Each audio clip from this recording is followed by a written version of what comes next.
Viral suami pukul istri difabel hingga dipaksa ngemis di Ciracas. Korban nangis di jalan ketakutan.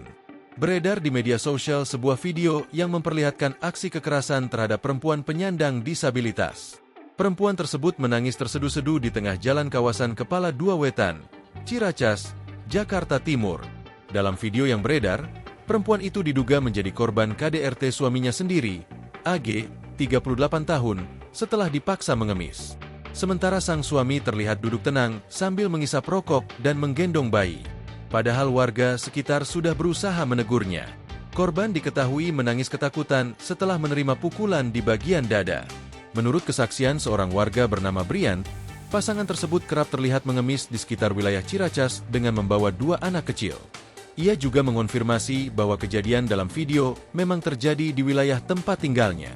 Beruntung, warga dan pengguna jalan yang berada di lokasi segera bertindak dengan mengamankan korban dan menghentikan aksi sang suami.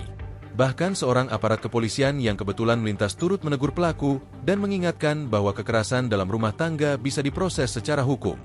Terkait dugaan bahwa sang suami memaksa istrinya untuk mengemis, Brian mengaku tidak bisa memastikan hal tersebut karena belum berbicara langsung dengan korban.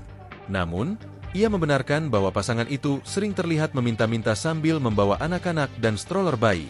Dilansir dari Tribun Jateng, Herson Tahir, Kepala Bidang Rehabilitasi Sosial dan Perlindungan Jaminan Sosial Dinas Sosial Kota Gorontalo, menyampaikan keprihatinannya saat menyaksikan langsung adegan itu. Ia menegur sang suami dengan nada kecewa karena membiarkan istrinya bekerja keras dalam kondisi berbahaya. Menurut Herson, fenomena semacam ini mencerminkan lemahnya peran laki-laki dalam memenuhi peran sebagai kepala keluarga. Download Tribun X sekarang, menghadirkan lokal menjadi Indonesia.